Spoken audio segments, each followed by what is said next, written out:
Jai Baba, Ashok, you want to start? Yes, Jay Baba, Sure. can you hear me? Okay. Yes. How, how to how to love God? To love God in the most practical way is to love our fellow beings. If we feel for others in the same way as we feel for our own dear ones, we love God. If instead of robbing others to help ourselves, we rob ourselves to help others, we are loving God. If we suffer in the suffering of others and feel happy in the happiness of others, we are loving God. If instead of worrying over our own misfortunes, we think of ourselves more fortunate than many others, we are loving God. If we endure our lot with patience and contentment, accepting it as His will, we are loving God. If we understand and feel that the greatest act of devotion and worship to God is not to hurt or harm any of His beings, we are loving God. To love God as He ought to be loved, we must live for God and die for God, knowing that the goal of all life is to love God and find Him as our own self. अवतार मेहर बाबा की जय. Tar Meher Baba ki Jai. Thank you, Ashok. So, with that, we can start and continue the journey of nothing and the everything. We are on page 52 for those of you on the physical book. And we stopped last time at reincarnation. So, any points of discussion before we start?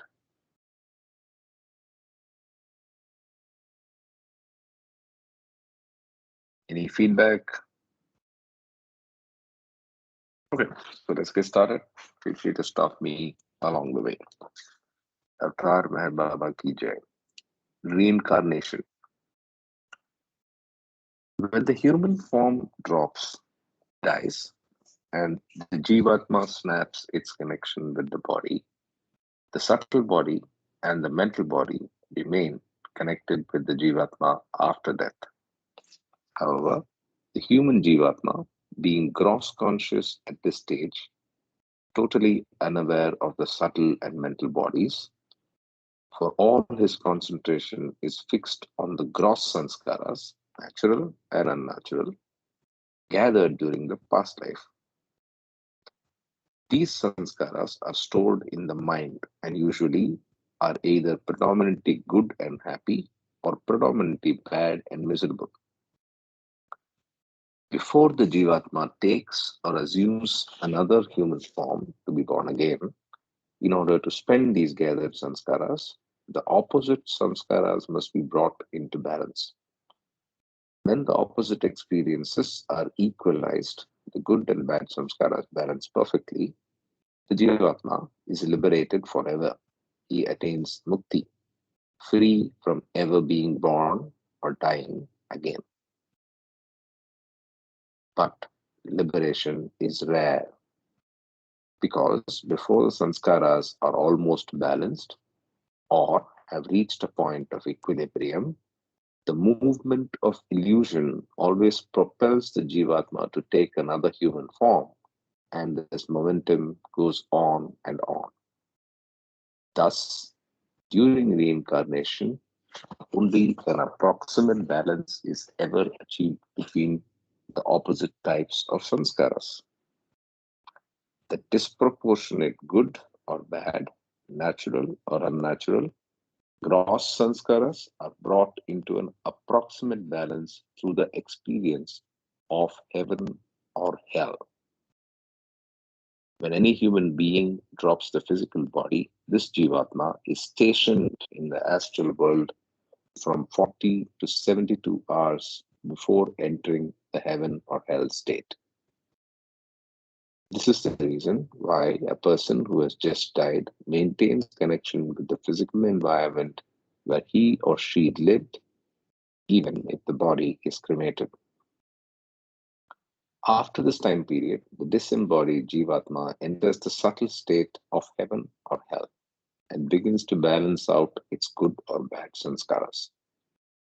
Heaven and hell are states of consciousness where the gross conscious human Jivatma intensely experiences the disproportionate good or bad sanskaras he or she collected while living and thus spends them mentally. Heaven or hell are not places of cloudy abodes with angels or black pits of flames of demons. The states of heaven and hell exist in the second plane of the subtle world. However, the sanskaras experienced in these two states are gross, not subtle, but are experienced through the human subtle body.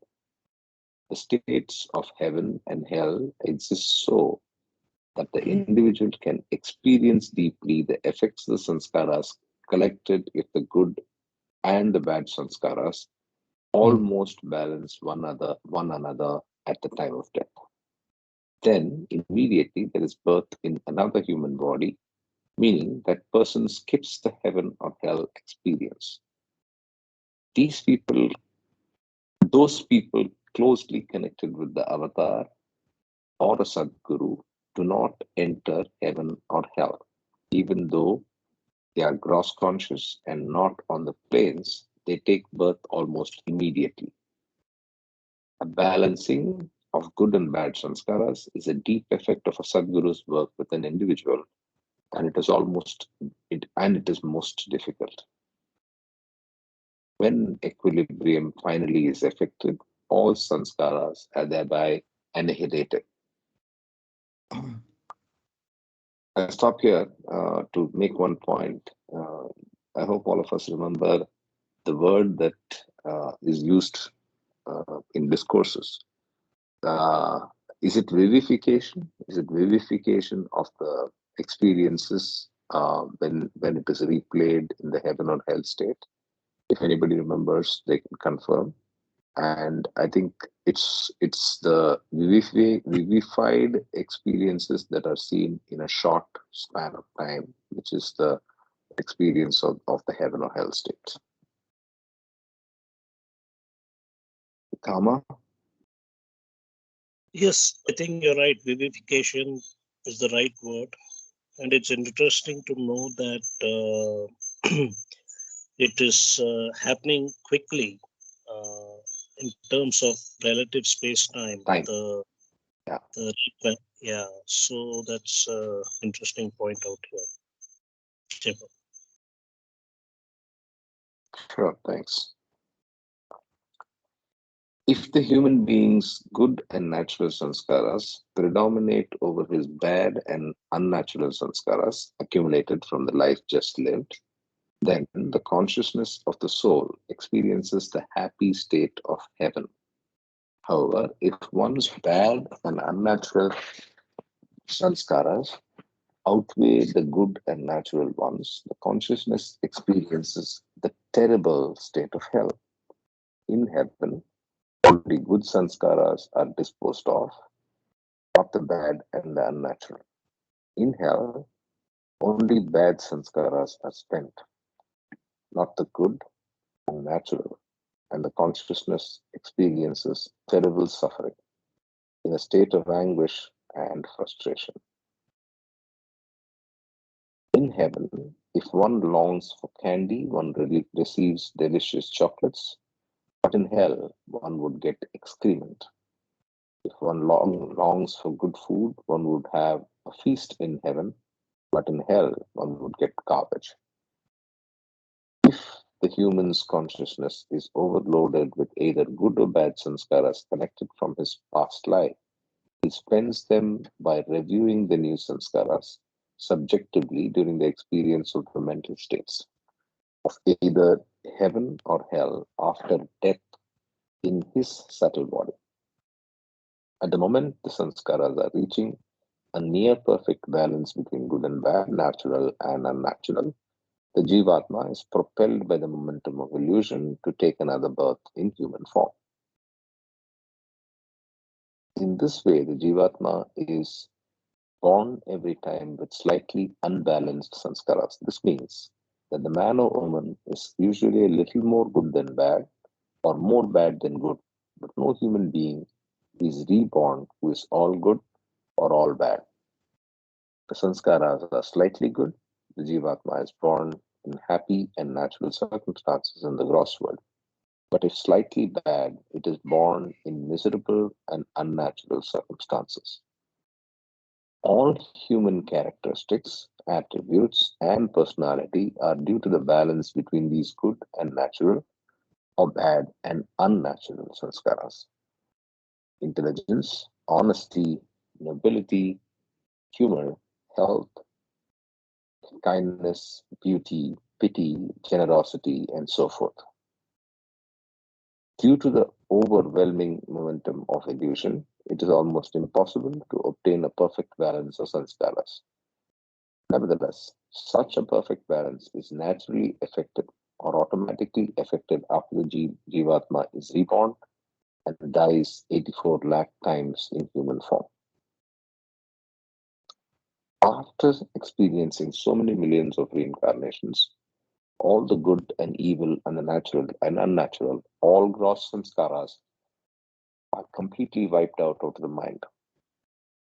Contact with the Sadguru or the Avatar is extremely beneficial for any Jivatma, no matter on what level it exists in evolution or involution. Sadguru works with the Jivatma and thereby decreases the number of births required by divine law. Through his work with the Jivatma, the master is actually annihilating sanskaras. The work of a Sadguru is always annihilation of sanskaras. It is his destiny, prarabdha. The annihilation of sanskaras usually takes a long time, but if the Sadguru wished, he could give God realization after only one birth. But this is very rare. And if the Sadguru had the will, he could give realization to a stone even. But this is the most rare. Realization of God is not possible without the gross human form. And that is why even advanced souls of the inner planes must take a body or voluntarily reincarnate. All advancement on the planes is while in human form. Those jivatmas who are disembodied but in the subtle or mental planes remain stationary until their next human form. The soul does not reincarnate. It is the human consciousness that experiences the seemingly endless illusion of forms in order to expand itself. Ego consciousness. Again, the subtlety of soul and the consciousness of the soul is brought out. Please note and let that be very firmly established in us. It's the soul does not reincarnate. It is the human consciousness that experiences the seemingly endless illusion of forms in order to expand itself. Ego consciousness. Continuing, in this light, there exists no reincarnation, and rebirth has no final significance unless one realizes God. This is why the Lord Jesus and Prophet Muhammad, the same ancient one as Krishna and Meher Baba, did not emphasize reincarnation during their advents. The Lord Jesus spoke of being born again, and the Prophet Muhammad spoke of the one real birth and one real death. Both spoke of the realization of God. When the Christ or Rasul speaks this way, it does not mean that to know himself the soul puts on the garb of form or wear the veils of illusion only once. The soul puts on the garb of illusion and is veiled only once and removes that veil after experiencing itself as innumerable forms and finally as everything. Sanskaras precipitate births, and these are illusory births rebirths of the subtle and mental bodies of the Jivatma. As the human Jivatma leans more and more toward divinity during involution, the sanskaras become thinner and thinner as they transmute in the experience of the planes. How can a man know that this is only a vacant dream unless he is awakened from it? The dream of the universe is ever real until one is awakened. It's simple and easy to say, it's all just a dream, it's all nothing, it is all absurd and meaningless. But who honestly experiences it as dream, as nothing, as absurd and meaningless? Only the realized ones. Even though consciousness is full and complete in human form, man still thinks that the things he sees with his gross eyes are real. He takes them to be real when everything is false. Why? Because of the sanskaras that make the dream appear to be real. It is as if while sleeping, a man dreams he is a king with a royal court, reigning over all, surrounded by grandeur, singing, and merriment. This man is enjoying himself and is at a great height, for he is a king among men. And were the ancient one himself, that mischievous one who is Meher Baba, to tell him, "You are a fool, a fool. You are only dreaming. You are not a king in the least." The man would not believe it. But later, when he awakens, he soon realizes that it was a dream and nothing but a dream after all. All that he valued in the dream is now meaningless because it is nothing but the stuff that dreams are made of, sanskaras. In the same way, though awake, the whole world is dreaming. The people of the world do not know that they are dreaming. So deceptive, so binding are the sanskaras, that stuff that makes dreams and more dreams. People marry while dreaming, have children and homes, work, play, fornicate, fight, love, hate, theorize, intellectualize, and philosophize, thinking that it is all real, when one when not one experience is real.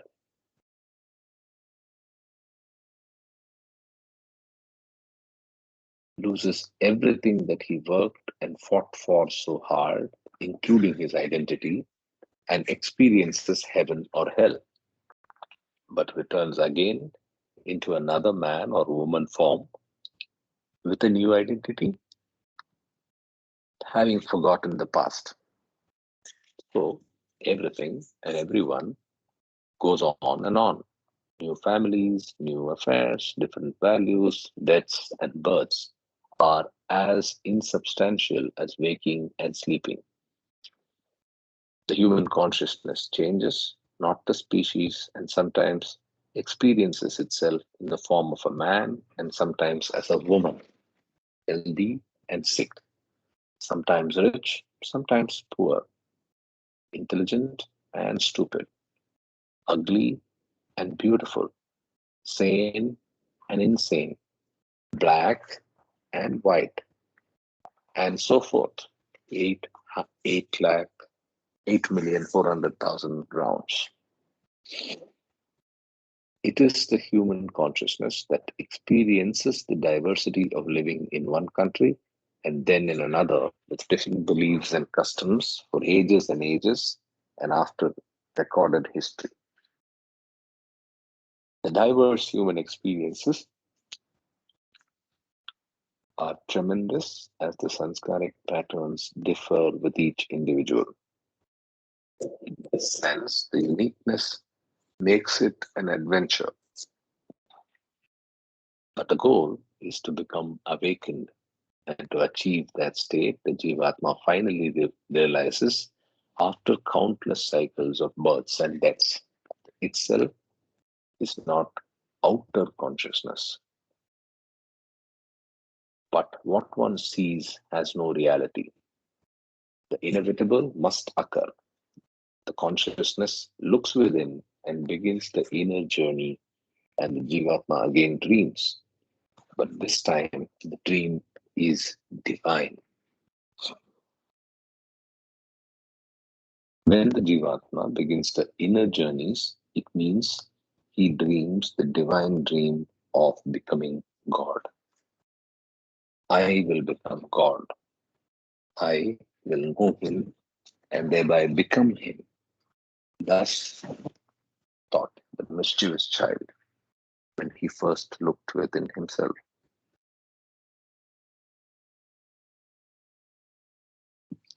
Okay, with that, the reincarnation section is over and we go to the inner journeys. So I'll pause here and yeah. I have a question. So some in our human state when we are waking and sleeping, some people get dreams wherein Baba speaks. So I just wanted to know from the forum what are the thoughts. So of course you can get heaven or hell in reincarnation depending on your balance of sanskaras. But how do we interpret our dreams in the normal life? Sometimes we get dreams, sometimes we don't get. But when sometimes we get dreams of Baba, sometimes we get dream of other stuff. So anyone, I mean, rather everyone could just share some of the insights, what their personal experience has been. And second question is that when we have our dreams of heaven and hell during human life and sleeping and waking, do our sanskaras get uh, means reduced? So that's what is my question.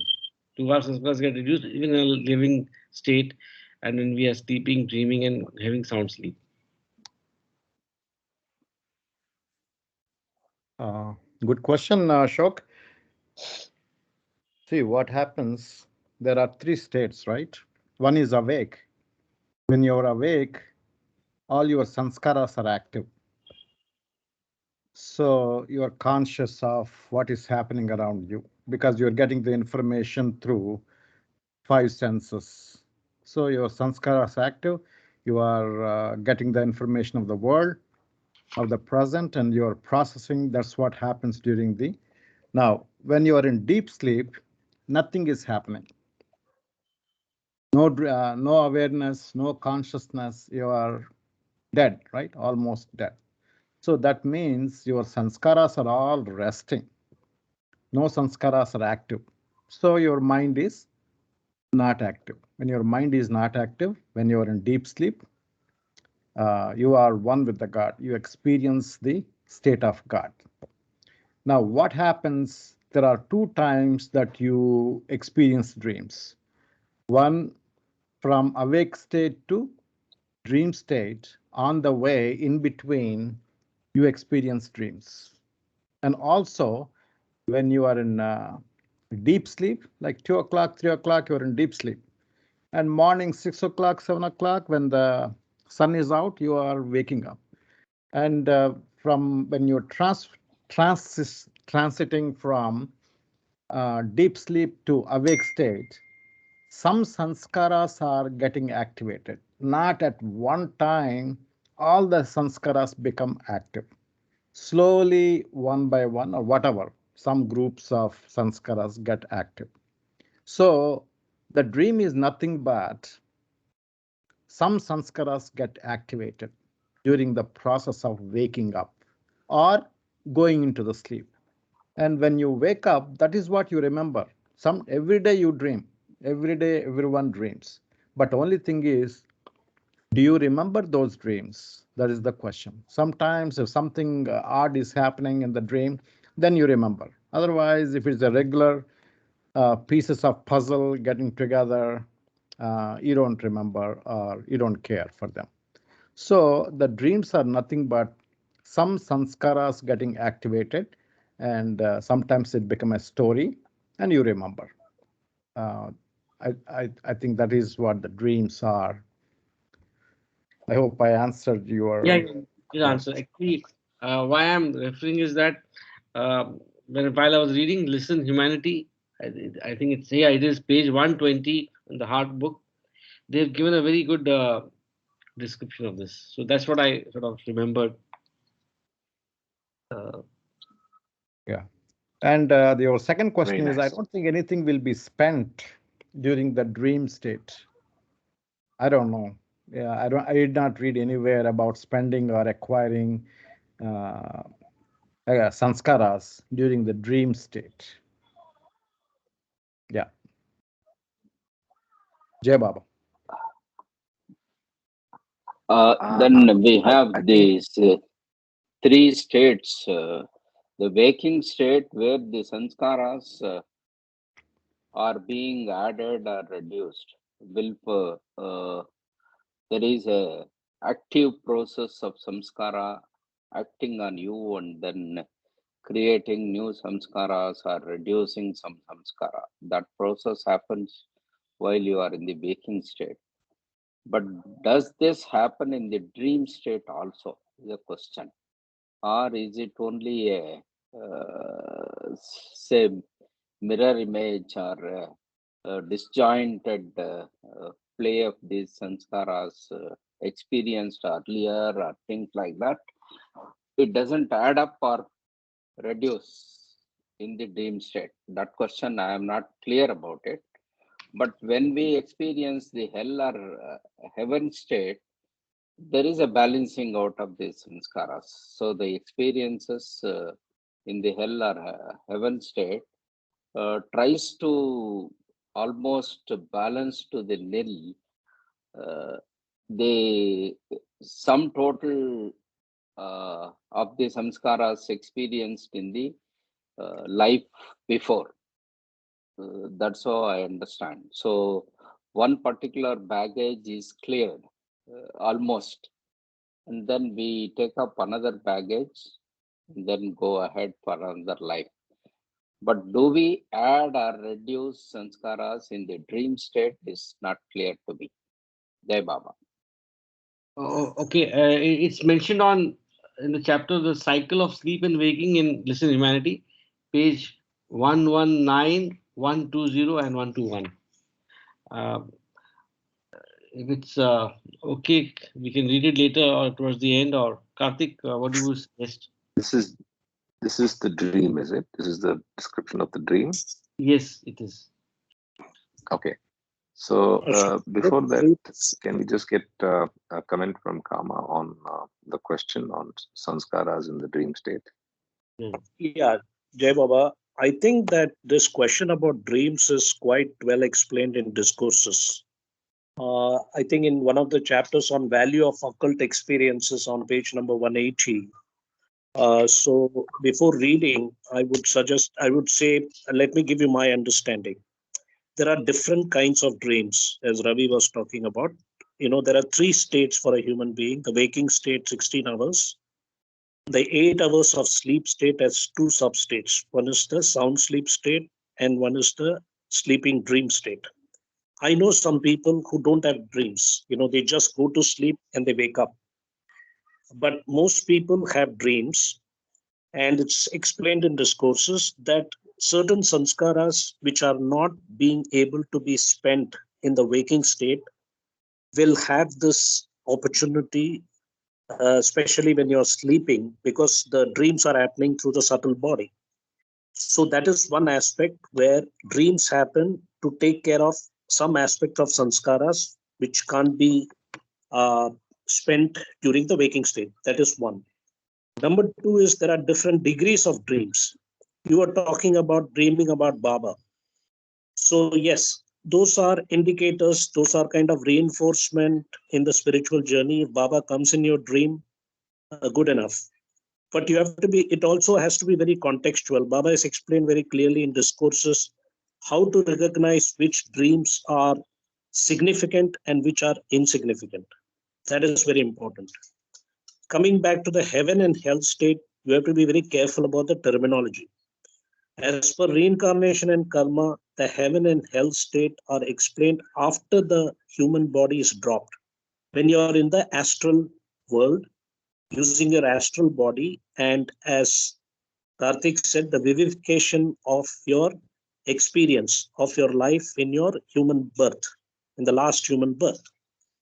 So it's just like a business plan. Before you're born, you actually come up with a business plan as to where you're going to be born, who you're going to be born with, and what kind of sanskaras you're going to work with. But then the actuality happens. And so when you drop your body, you have the opportunity to see how did you perform? Almost like a performance appraisal. And then you prepare again for the next birth. This is how the uh, before death and after death sequence happens. So as Ashok was mentioning, that I think it would be significant to read uh, anything on dreams from New Humanity. And then if we have time, I can also read some paragraphs from discourses regarding dreams. So we have some clarity on this. Jai Baba. That's fine. Let's do that. So let me get this in humanity. It's page 119. Give me a minute. Yeah. So as we are waiting, I think the uh, um, the corporate analogy of a business plan makes me go to another analogy that we could use. So if you look at a business plan is followed by a retro, right? A retrospective of what happened. So in that sense, the the heaven or hell state are like retrospectives, where one is actually, as Kama put it, there's a plan, and you actually um, measure yourself against that plan. So another word that Kama used, again, very relevant, performance review, right? So, second. So let me read the part on discourses, and then you can read on the New Humanity. So this is on page. Do you, can I just read, or should I just wait for you to? Yeah, you can. Let me bring it up. I'll just read it, because it's just a matter of listening, and it's very easy to. You don't need the book. Let me read this part. It's on Sure. value of occult experiences. So the subtitle is Some Dreams Spiritually Significant. An aspirant is usually helped by a perfect master through ordinary means, and the master prefers to take him veiled along the spiritual path. But when there are specific indications, he may also use occult techniques to help the aspirant. Special types of dreams are among the common methods used for touching the deeper life of the aspirant. Masters have not infrequently first contacted aspirants by appearing in their dreams. Such dreams, however, have to be carefully distinguished from ordinary dreams. In ordinary dreams, the subtle body is active in exercising its functions of seeing, tasting, smelling, touching, and hearing. But the soul is not using the subtle body with full consciousness. As these experiences in ordinary dreams are received subconsciously, they are in most cases purely subjective, relating to physical activities and concerning the gross world, and are the creations of nascent sanskaras stored in the mind.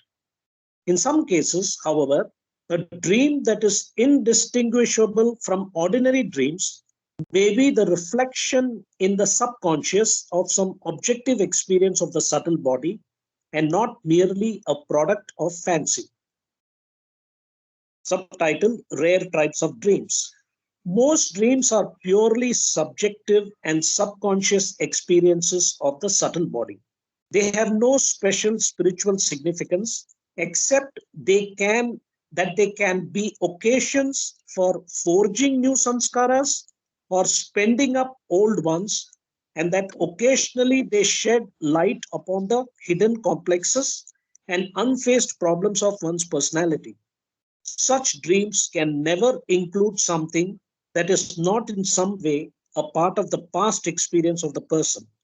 They allow scope for novelty only in respect to new combination of items that have already appeared in past experience. The rare types of dreams are those about persons and things unknown in this life, but known in some past life or lives. Still more rare are the dreams of persons and things that have never appeared in this life or former lives, but are going to appear in the future.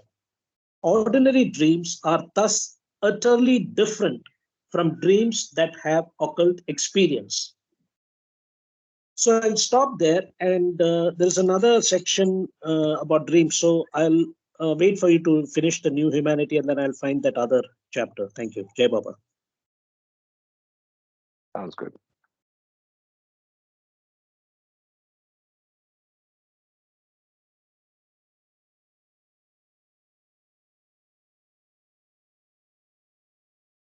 Karthik, shall I start reading? Page Yeah, please 119. go ahead. Okay, so this Please is go on ahead. page 119 of Listen Humanity. Uh, Sleep is the means by which the mind withdraws temporarily from the pressure exerted by its age old load of impressions and desires.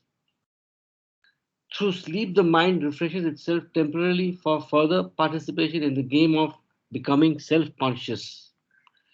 If the self were completely aware of its true God nature during waking consciousness, it would find no need to withdraw into the self forgetfulness of sleep. Its spontaneous joy would be an eternal wellspring of divine refreshment. When man seeks freedom from the ennui of waking state by losing consciousness in the sleep state, no slightest destruction of consciousness occurs. Deep sleep is an inward withdrawal of consciousness into a condition of temporary oblivion. In this state, the mind is completely quiescent. It does not experience the helplessness of finite self consciousness, nor is it aware of the true self as the illimitable truth. Both the finite illusory world and the real infinite state are forgotten as consciousness sinks into the sea of oblivion. In deep sleep, consciousness exists merely as a latent possibility which must again be aroused to activity.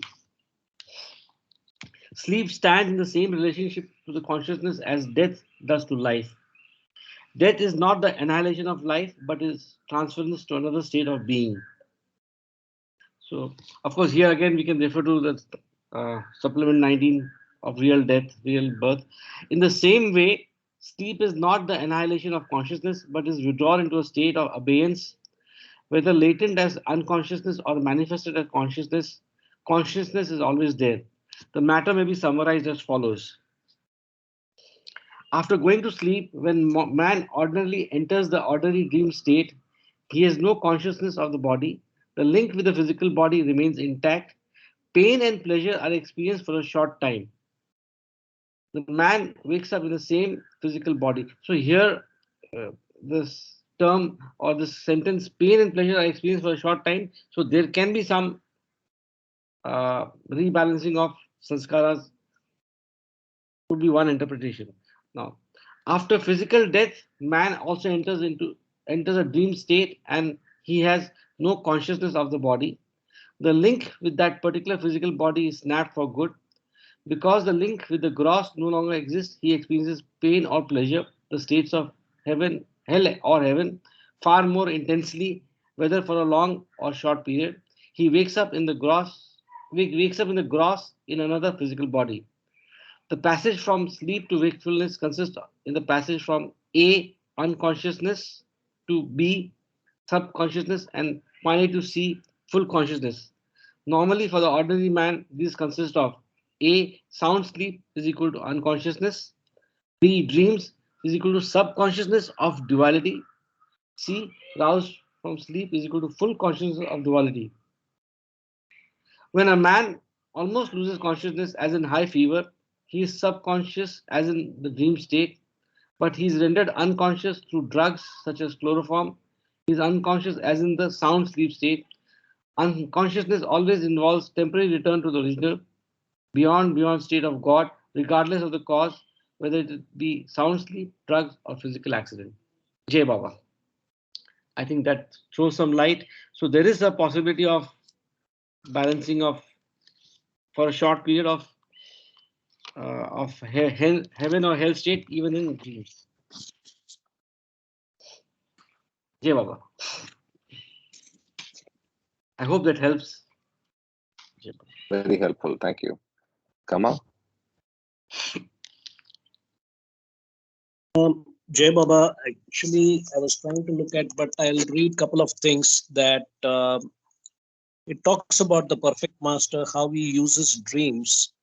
He uses Maya. This is on page 284, 85, Man God 3 in Discourses. The perfect master uses Maya to draw his disciples out of Maya and employs infinite ways and workings for his spiritual task. His methods are different with different persons, and they are not the same with the same person at all times. Occasionally, he may even do something that shocks others because it runs counter to their usual expectations. However, this is always intended to serve some spiritual purpose. The intervention of a short, shocking dream is often useful in awakening a person from a long, beautiful dream. Like the shocking dream, the shocks the man God in his discretion deliberately administers are eventually wholesome, and although they may be unpleasant at that time. Now, this is again about, this is on page 314 in Reincarnation and Karma Part 3. This has a very interesting description about dreams. Now, for example, the subtitle Effect of Getting a New Brain, because as we know that the mind remains the same, but the brain changes in each incarnation.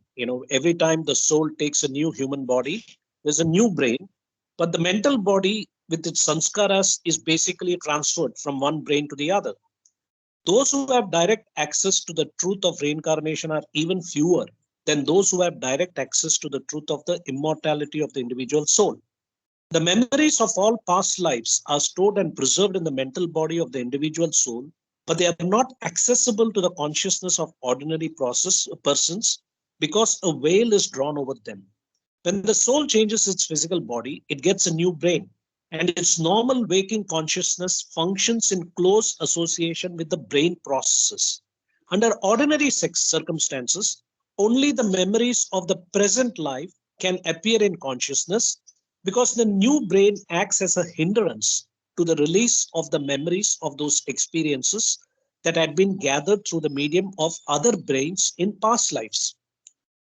Subtitle, Memory of Past Lives. In rare cases, in spite of the resistance offered by the brain, some memories of past lives leak into the present life in the form of dreams that are completely unexplainable in terms of the present life. An individual may see persons in his dreams whom he has never seen in his present life. It often happens that those who are appeared in the dreams were persons whom he had met in past lives. But of course, such dreams, when they are of the ordinary type, cannot be treated as a memory of past lives. They merely indicate that the imagination at work in the dreams was influenced by information taken from past lives. The real memory of past lives is clear, steady, and sure, like the memory of the present life. When it comes to an individual, he no longer has any doubt about his having existed in several previous lives, along with many other individuals. Just as he cannot doubt his own past life in the present incarnation, he cannot doubt his life in past incarnations. So basically, what I've understood is that there are different kinds of dreams. It's a very complex subject. I think Baba has given us some clarity on, that don't take all dreams seriously, but especially the dreams, which are very clear, where he says, the real memory of past lives is clear, steady, and sure, like the memory of the present life. So, so different kinds of dreams have different purposes, as we have seen. So I'll stop here, Jai Baba. Thank you, Kama, Dr. Kama. Thank you.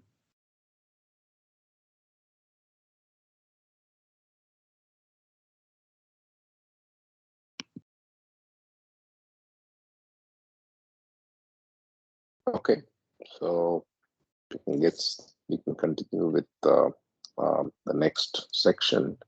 That was a useful um, references from dreams, both from Living Humanity and multiple references in discourses. Any question, thoughts, reactions which are lingering? Let's take it up on dreams and reincarnation before going into the seven inner journeys.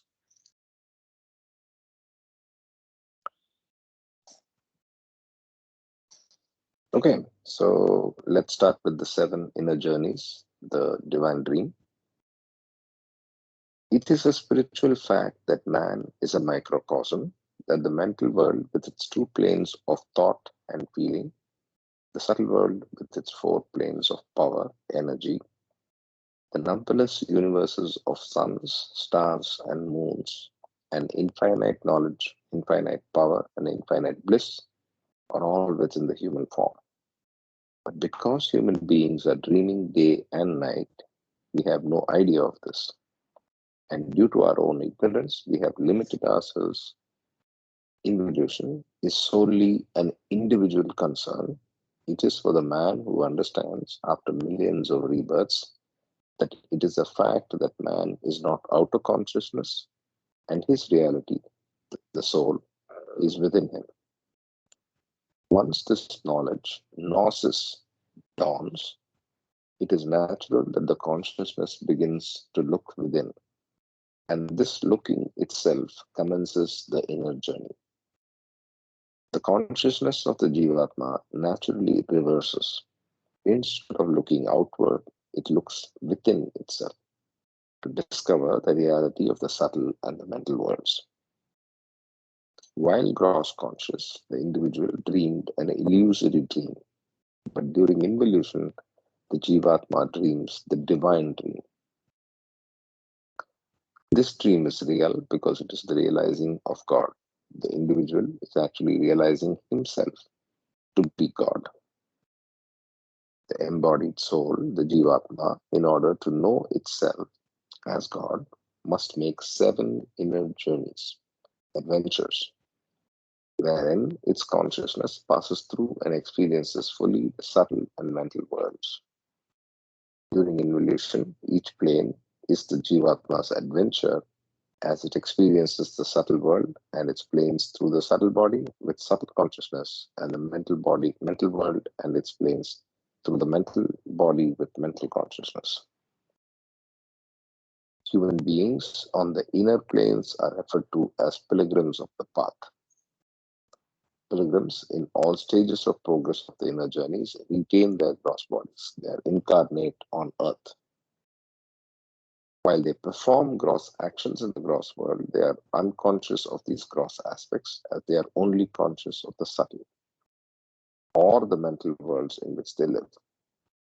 The subtle world is the sphere of pure energy, prana, as the mental world is the sphere of pure mind, mana, and the gross world is the sphere of pure matter, akasha. Though the gross conscious Jivatma utilizes both energy and mind in the gross world of matter, it actually experiences the gross world by use of energy and mind, but indirectly. It is not conscious of the energy, its source, or of the mind directly.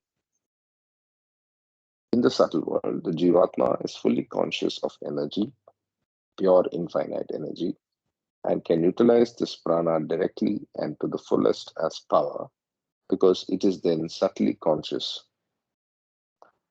It is pure energy itself in a gaseous state of being.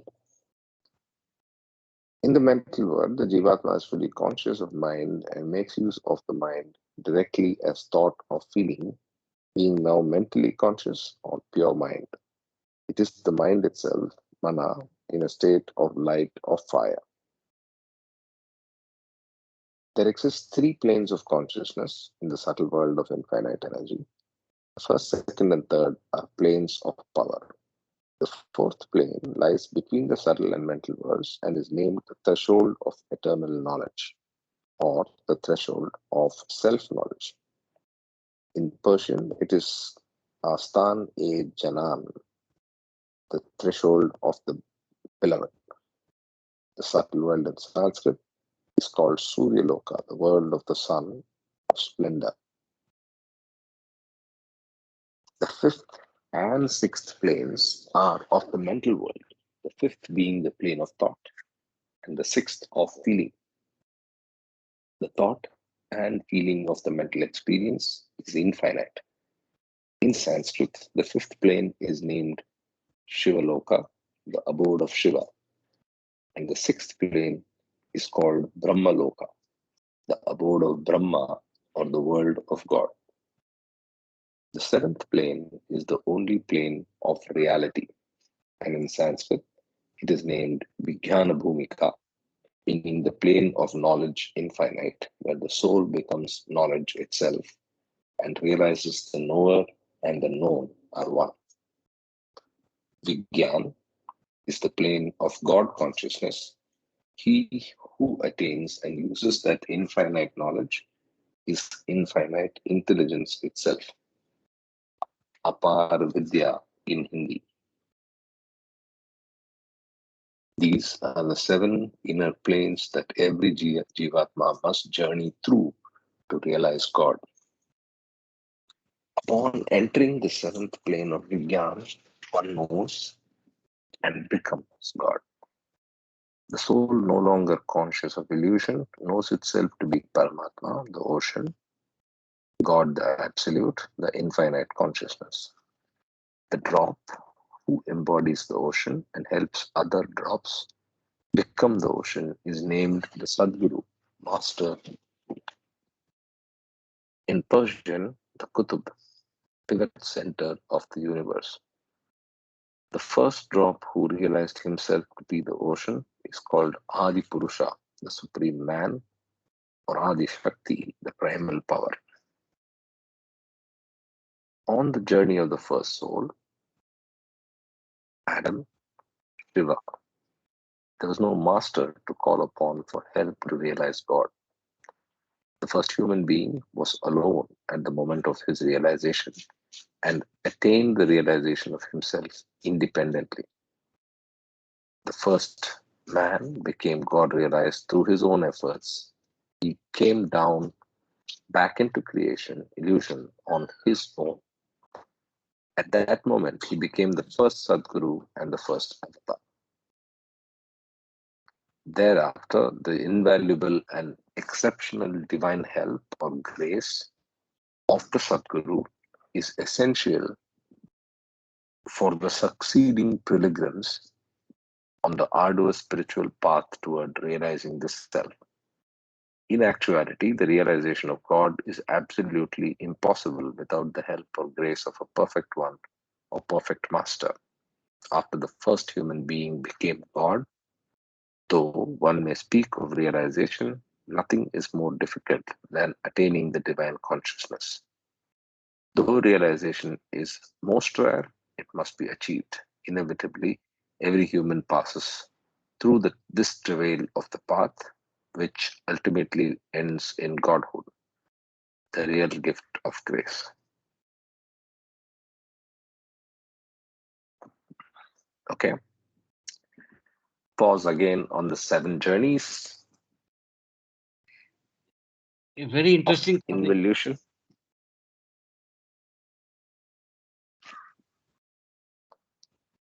Okay. So it is interesting. Agreed. Let's continue. The seven lanes and Sorry, 14 I by-lane. wanted to mention. So there is a significance of number 7 and 14. So the seven journeys in evolution, and then the seven journeys upwards towards involution towards divine. So the seven, we had seen that seven sanskaras of lust, anger, greed, pride, uh, jealousy, selfishness, etc. So, can we say that the number 14 is is a number to be realized or a lucky number, because we have 7 and plus 7, 14. Anyway, this is just a way of thinking about it.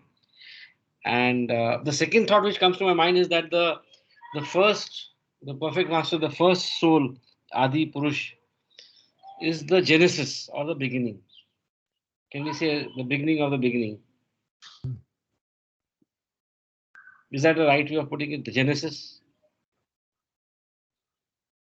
Jai Baba. Yeah, Yes. you can use that word, but then Adi Purusha is also the soul getting embodied in human form to start with and going through the process of involution and reaching the seventh plane, right? Okay. Correct? Correct. ठीक है, Jai Baba. Yeah. So the Genesis is more a reference to the home point and the beginning of everything, beginning of creation. Okay. In biblical terms, it's clearly Genesis is the word used for the creation, right?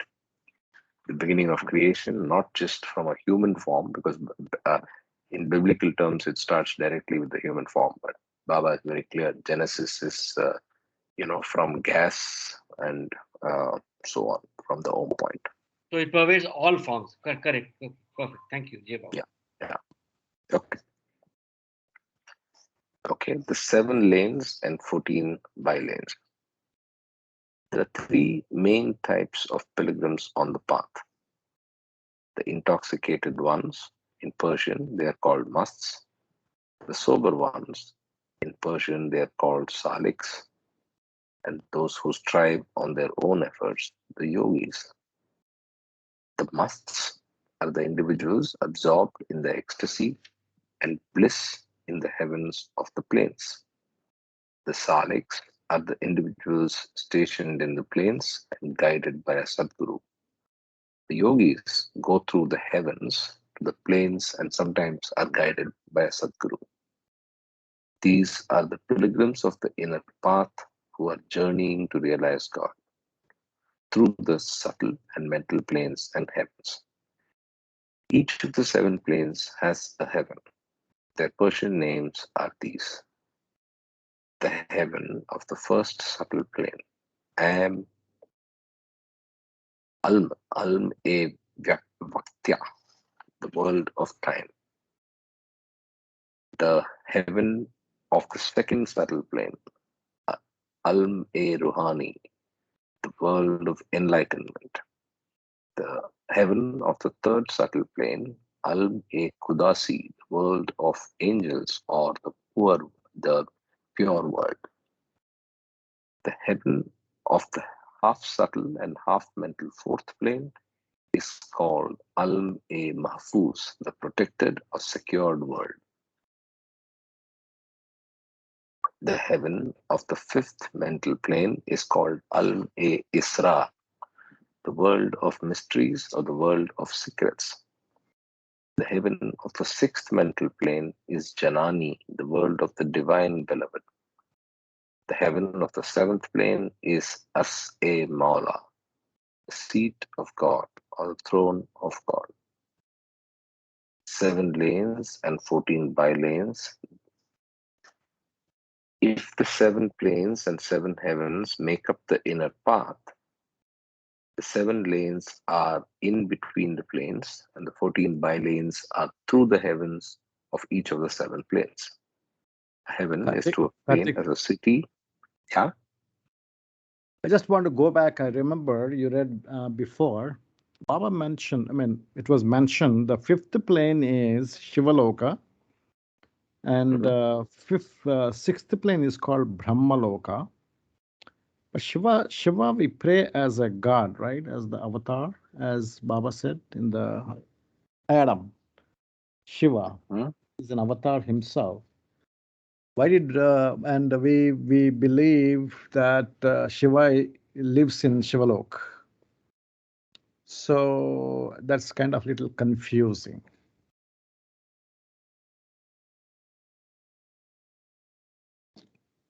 You understand my question?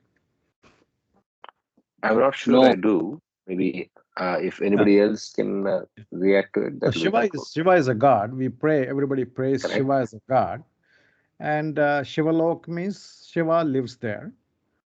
But here it is mentioned. I'm sure Bhau culture did not create himself. Baba told him. That's why he wrote it. But fifth plane is called Shivalok, and sixth plane is called Brahmalok. So just wondering about that. Anybody has any insight on that?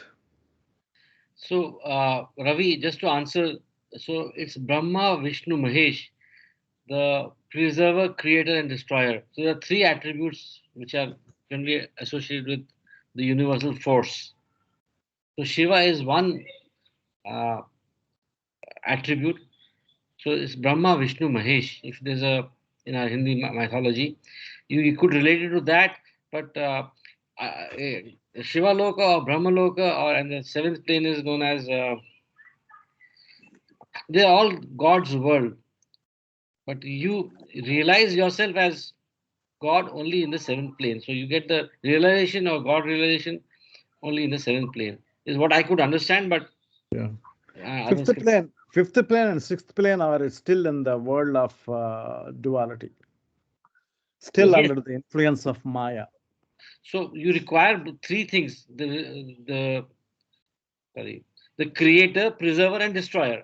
There are three attributes: Hmm. Shivaloka, Brahmaloka, and the seventh plane is known as what I. If you could go back, Karthik, I don't remember it right now. You can, I think we can look at it in different ways. One is Shivaloka, you don't go back to Baba's say definition of Shivaloka as the fifth plane. Imagine this as a place of the Shiva or the highest abode of the beloved. That may be one explanation. The other one is Shiva being the first avatar, maybe with some purpose, comes down to the plane of the fifth plane and then stays there. I don't know for what. That is one way you can look at it.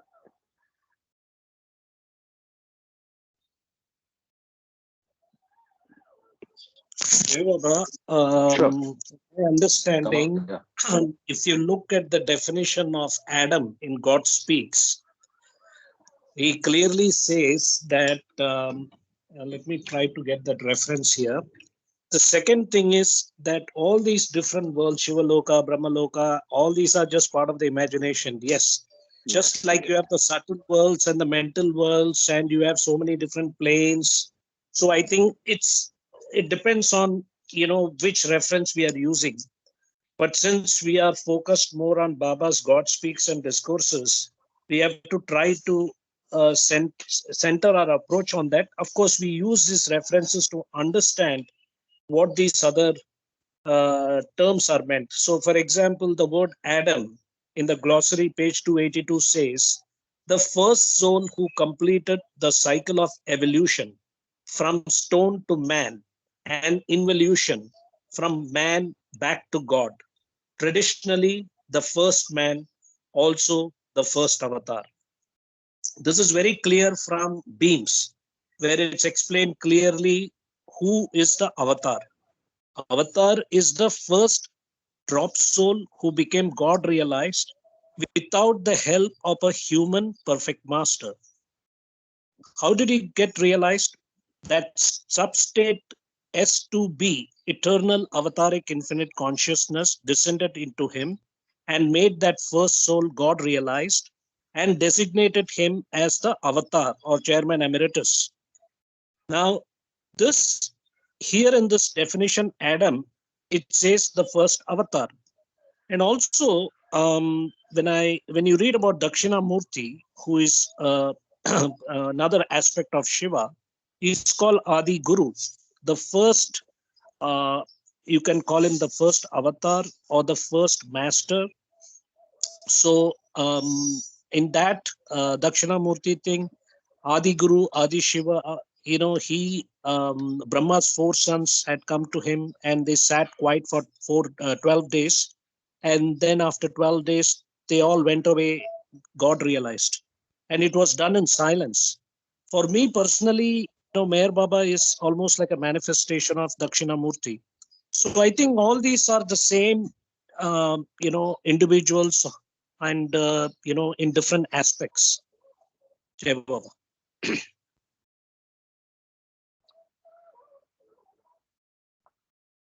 Thank you. So we'll get back to the read.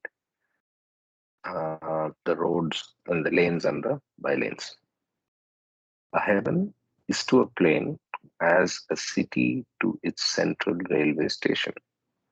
One journeys on the path from station to station, from plane to plane, by way of 7 lanes, tracks. To reach the station plane, one must pass through the city, which has 14 bylanes through the heaven, 14 gateways leading in and out of the city, 14 entrances and exits to and fro from the station.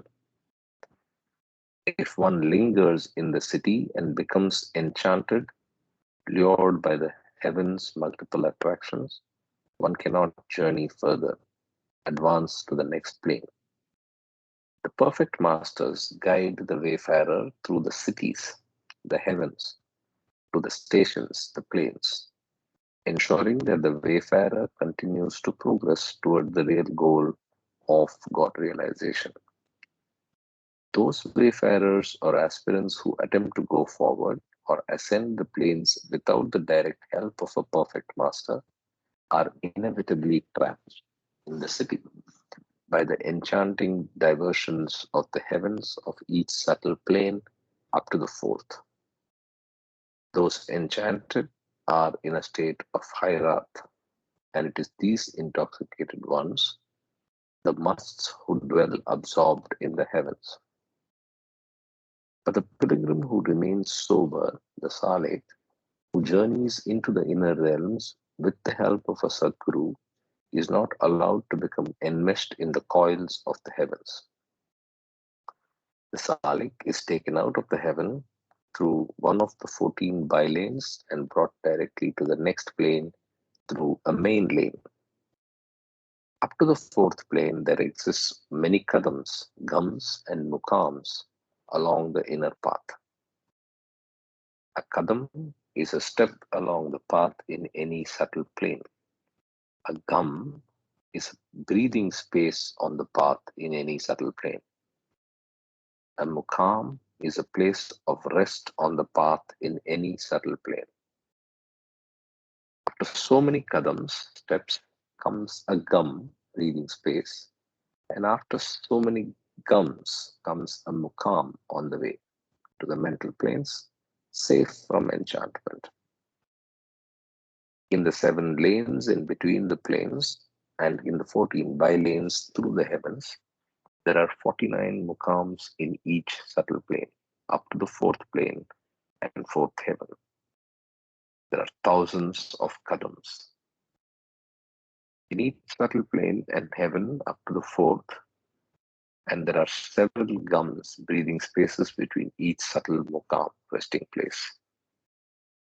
There are less kadams, steps, traveling through the planes, so it is a more direct journey for the saliks, and there are more kadams in the heavens, so it's a more indirect journey for the musts. Musts abide in the heavens, cities, and are completely absorbed in the bliss of enchantment. Saliks dwell in the plains and the railway station and have their own bliss and ecstasy, but they do not leave the lane to the next plane, thereby bypass the allurements in the heavens. The avatars and Sadgurus take individuals who are ready through the planes, but they are usually veiled from the conscious experience of the planes and heavens. The yogis, occultists, mystics, musts, and saliks travel the path of the inner planes unveiled, going through the heavens consciously by their own efforts. Heavens are the experience of the powers, siddhis, and ecstasies, hal, of the planes in the subtle realm. Yogi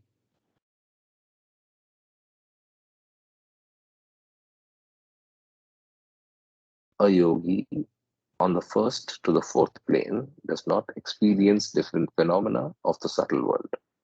The yogi who does experience phenomena of the subtle is actually in a section of the heaven of that plane. When one reaches the train station ahead, next plane, without having moved about in the city, heaven, without seeing and enjoying its different allurements, one is in the plane and stationed therein. That experience is the mukam of the plane. However, if one moves about in the city and is caught in its allurements, then one is in heaven. To be in heaven is the experience of Hal. While in the ecstasy of heaven, one does not move, one cannot progress, one cannot advance to the next plane because one is in the state of enchantment or hairat. A salik on the plains, a yogi between the plains, a must lost in the heavens, or one veiled are only a matter of different experiences of the path and how one journeys it, guided or not. Ultimately, it is insignificant how one journeys. What is important is that the path is journeyed and the journey is completed, reaching the seventh plane. Unfortunately, Can, if one goes can I through the heavens, can I request you to read the sure, last part again? It's quite profound. I mean, if you can please read the last sentence. That's it. ultimately, from here, right? Yeah, yeah. Okay. Yeah. Ultimately, it is insignificant how one journeys. What is important is that the path is journeyed and the journey is completed, reaching the seventh plane. Unfortunately, if one goes through the heavens, progress is slow and there is always danger of enchantments. Enchantments are dangerous because they are overpowering and overwhelming. This is just. Just means that instead of absorbing the experience of the heaven, one becomes absorbed in the experience. One becomes so intoxicated that one does not want to get out of it. One does not want to leave the heaven. So powerful and overwhelming are these enchantments of Sast that they produce the effect of divine coma or stupor, seen particularly in musts and yogis. Advancement on the spiritual path means reaching the next plane, not getting stuck in the heaven. If a yogi goes through the planes and avoids the heavens, his progress is sure and becomes steady. However, if a yogi is overwhelmed by the spiritual, by the subtle powers and becomes entrapped in the heavens, his progress is slow and unsteady because the enchantment are spellbinding and entrancing throughout the entire subtle realm. As consciousness passes through involution, one must ascend to the next plane and then on to the next because the plane is the station, the central place where one can take off or move on ahead. One cannot move from heaven to plane, but only from plane to plane, station to station. The 14 by-lanes in the heavens are doorways in and to the planes that lead to one of the 7 lanes that lead from plane to plane.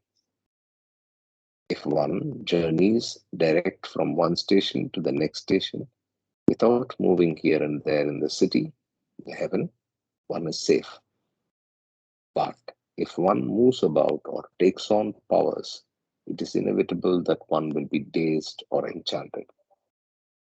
Once one is enchanted, one will become entranced by the allurements within the heavens, different sections, and thus progress no further. The subtle heavens are filled with unimaginable ecstasy, and so if one succumbs, becomes a must, it is understandable.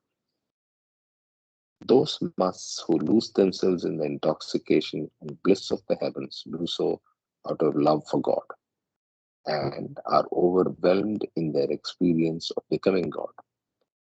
The work, the work with the God intoxicated was the main work of the Ancient One during this incarnation, and thus this age is called the Age of Wine. Every human must inevitably journey through the seven planes, for these planes are the path to realizing the goal of life. Everyone must take the train ride sooner or later, veiled or unveiled, but not everyone must stop in every city along the way. Whoever gets off the train is in heaven, but heaven is not the goal. The goal is the end of the journey, and that goal can be nothing else but realization, attaining the state of I am God.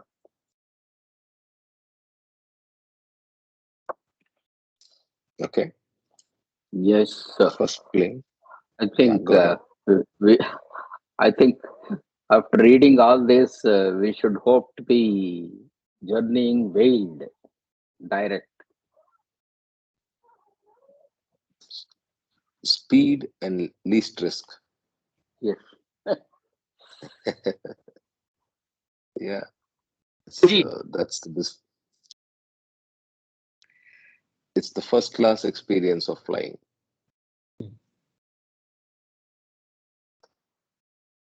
Okay, let me continue. The first plane, the first heaven. The seven journeys of the planes begin when the human's gross sanskaras have become quite weak, meaning the grossness of the sanskaras has worn thin or worn away through the process of reincarnation. After full experience of gross human consciousness of the gross world through millions of lifetimes, the involving Jivatma has extremely thin gross sanskaras, and its consciousness turns inward towards the first plane of the subtle world.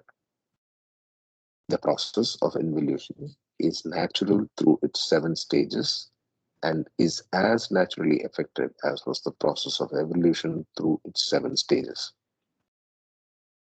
When the human's consciousness begins to turn involving inward instead of outward, the gross body remains, but the consciousness of the individual Jivatma becomes subtle, thereby losing connection with its body.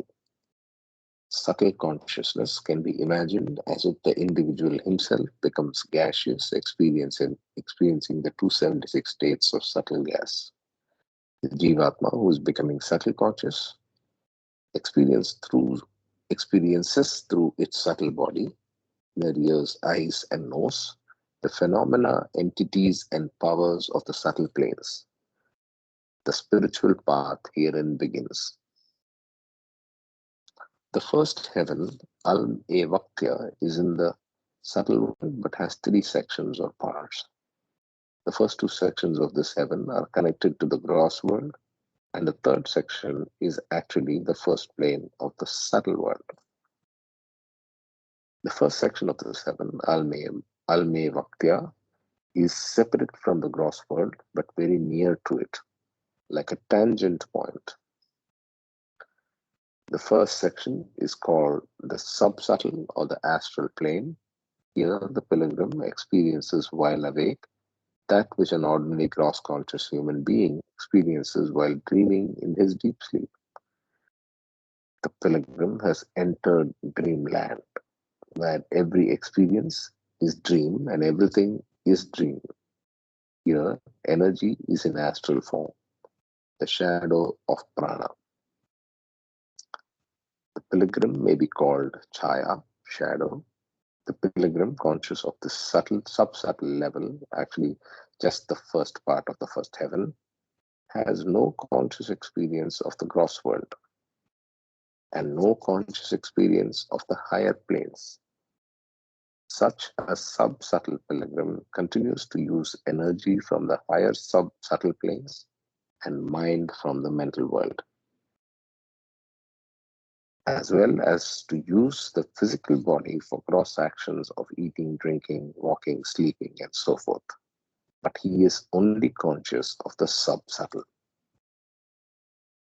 In the first part of the first heaven, the pilgrim sees the effulgence of the sub-subtle with gross eyes, hears its music but with gross ears, and smells its fragrance with his gross nose, because he is still near the gross world. Despite being near the gross phenomena, the pilgrim's consciousness is thoroughly subsubtle or astral, not gross. The subtle world is the shadow of the mental world, and the shadow of the subtle is the astral, and then the gross. Energy, prana, in its 276 states of gas, pours into the gross world in astral form. Astral energy is the connection between the subtle and the gross world. In the second section or part of the first heaven, the pilgrim sees circles and circles of light swirling like universes at an unimaginable speed. There is a colorless central light within these circles of light, and its brilliance is unimaginably dazzling. One who reaches the second stage of Alam Bhaktya with the help, a push of the Sadguru, sees within this light the image of his spiritual master and is able to journey on in that light to the master. It should be clear that the pilgrim only sees the image of the master and not the master himself. However, one who reaches this stage alone, a yogi by his own efforts, sees only light, the light he has entered, and becomes so enthralled by the brilliance that his journey comes to a standstill. This standstill is the effect of the enchantment in the heaven and usually lasts a long time until the enchantment is overcome or the entrancement samadhi is shaken off. That is, until the yogi is no longer dazed. In the second part of this heaven, the pilgrim also hears the sound of an infinite melody, which through a shadow echo of the original melody of God, Brahmanath, is inconceivably sweet and entrancing.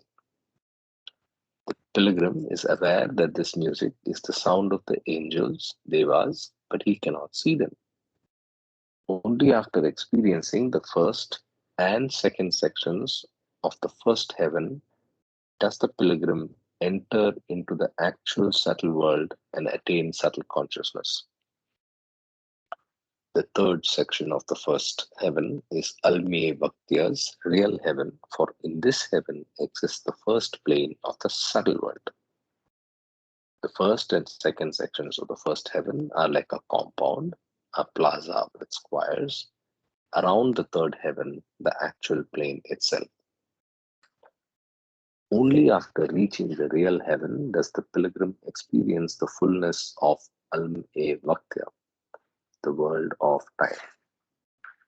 The first heaven, the astral, is closer to the gross world than to the gross world, than to the subtle world, and time exists only in the gross world. The shadow of the first plane, the first heaven, the astral, gives man the sense of time. The pilgrim is in the third heaven. The pilgrim in the third heaven has journeyed beyond time and exists outside the boundaries of time and is not affected by time as is an ordinary man. It takes thousands of years and many lifetimes to pass through the planes and heavens, but this time is not the same as gross world time. time becomes subtle in the subtle planes. It is subtle time and becomes mental time in the mental planes.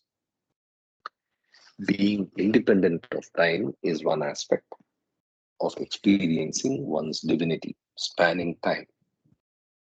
This independence is fully enjoyed in the first plane once the pilgrim is stationed in the third heaven. In Alam e Vaktya, the subtle consciousness spans distance. The pilgrim can see over tremendous distances, even far off things and places in the gross world, as if being in India and seeing Germany or America. If the pilgrim sees people in those distances, he cannot read their minds, but he can read the minds of any person near him physically. In the first plane, the pilgrim is also subject to great inspiration, which is completely unlike the ordinary inspiration of a gross conscious writer, poet, artist, or musician.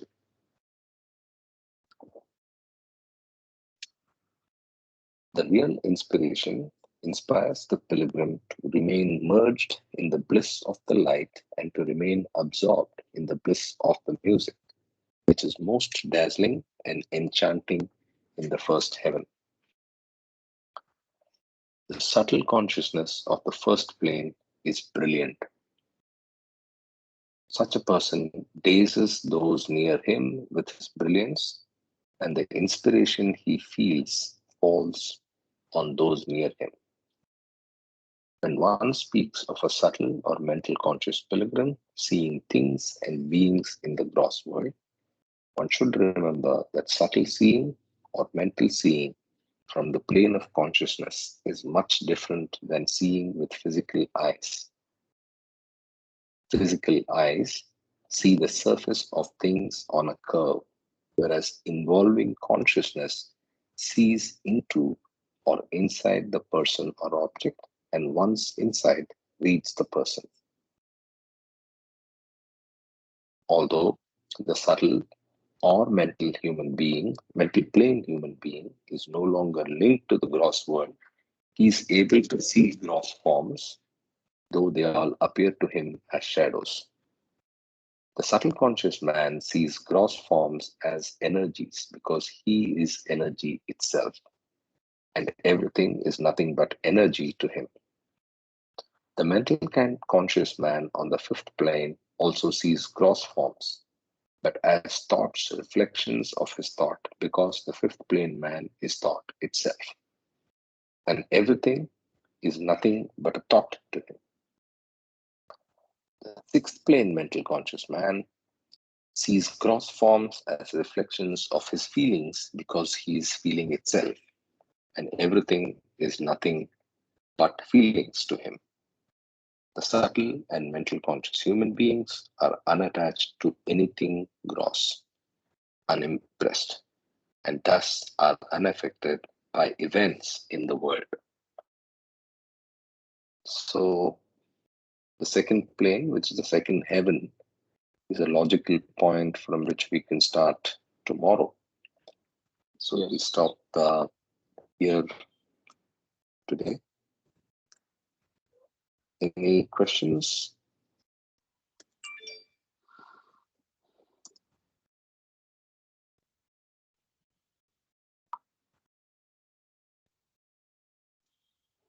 Okay, so if there is none, we will stop at this time and get back together on a call in the morning tomorrow. Have a great Saturday and see